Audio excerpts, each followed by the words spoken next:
Now, I'll be talking about 10 signs of low emotional intelligence. So please check them out if you think you have one of these traits. So first up is you get stressed easily. You're often very anxious, you're always depressed, you don't know what to do, and most of the times you feel toxic within yourselves. And that is how you're more prone towards substance abuse or suicide, because you think this world is a very cruel place. This world is toxic. No one understands you. Everybody's cruel. Everyone is merciless. And how often you want to end your life, how often you become a nihilist. You often think about ending everything and just go away.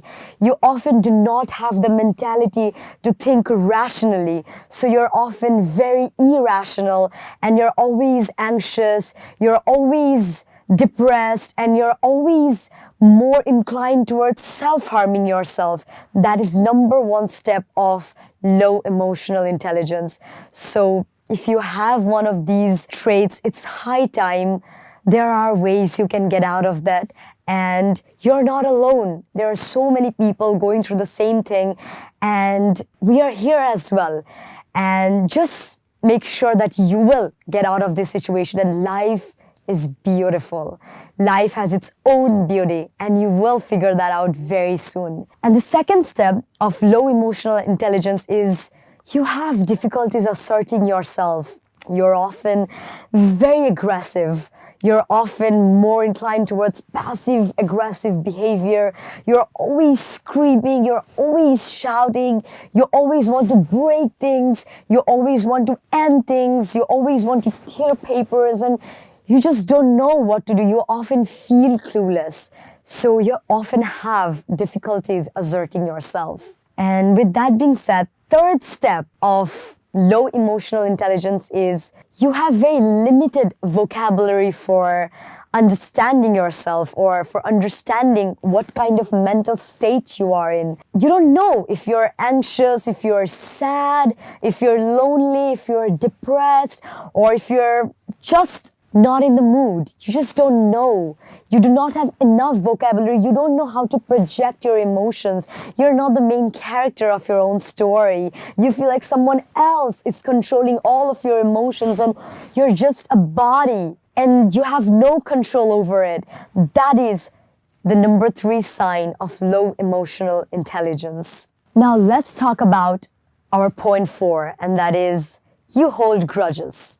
You are a fire sign, you act like a fire sign, and you're always like, well, someone hurt me, I am not going to talk to that person forever. This is me. You never want to get any explanations from them. You just hold grudges and you just stay that way forever. And that is how you're wired to do. And that is something you really need to change. So number 5 is you never let go of mistakes. You just think people will judge me for who I am. You're always feeling guilty. You are always thinking that no one loves you, no one understands you, everybody's against you, and you're always feeling very conscious if you ever make any mistake.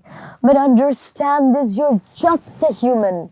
I am just a human, and humans, they're prone to mistakes. What matters is if you can learn from that mistake in the very first place. So everybody will make mistakes, because if you are someone who doesn't make mistakes, then you're divine, and no one's divine. Not a single human being is divine and flawless. We're not perfect. We all are imperfectly perfect. We are fierce, flawed, and fearless. That is who we are. That is how we are wired, right? So with that being said, next step of low emotional intelligence is you often feel misunderstood.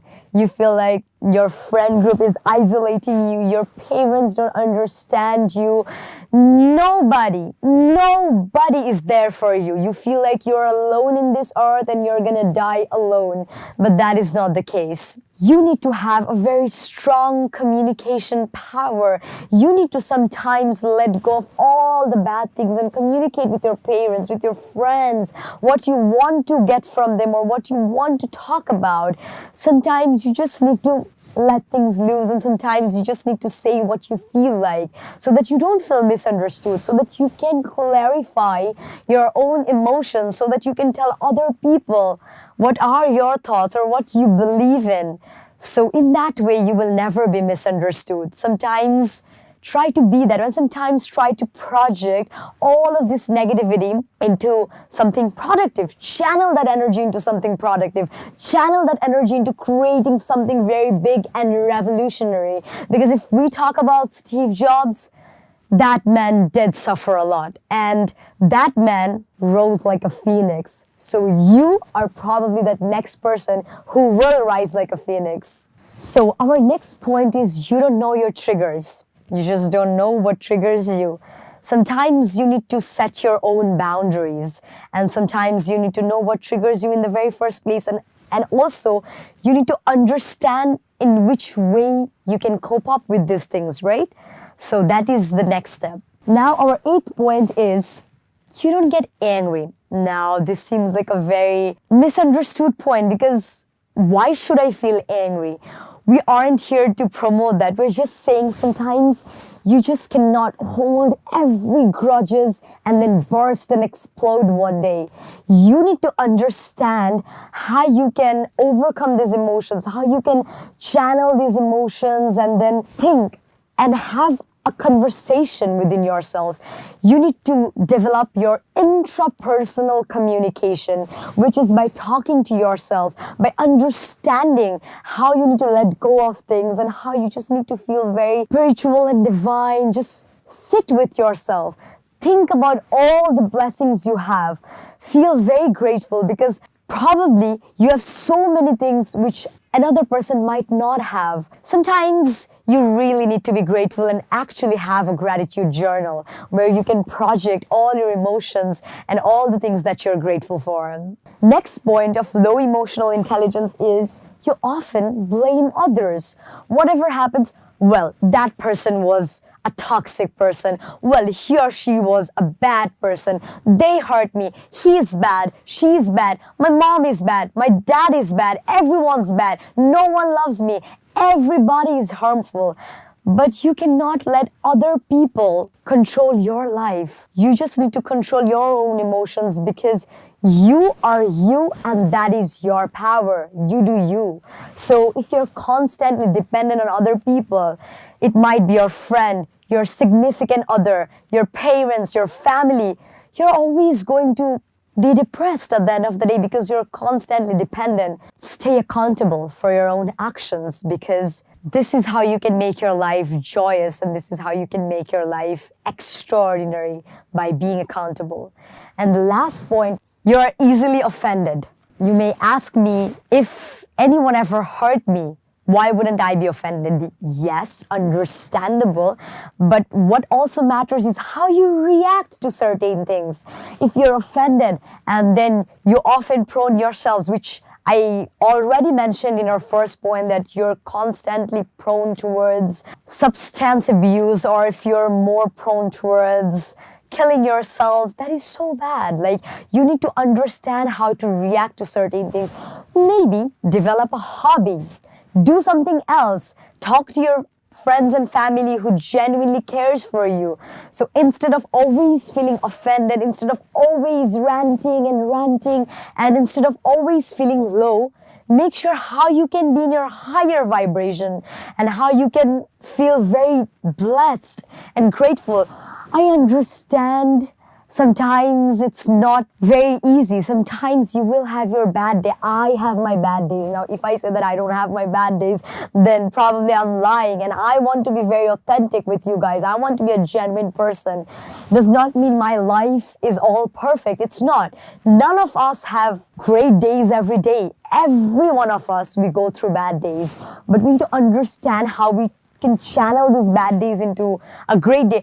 I'm sure every human being, they have their own hobbies or something they really like. So do what you like. And if you're not sure where your passion lies, if you don't know what makes you happy, then just sit one day and find out what makes you happy. And then go for that. Do that, which I will be explaining in our further sessions. I'll be coming up with some great mind-boggling ideas as well.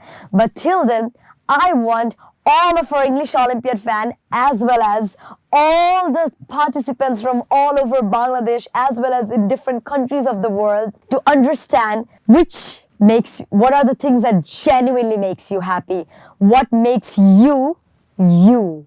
And that is how you can figure out who you are, and you can definitely make this world a better place by channeling your own emotions and just be a very woke, awakened soul.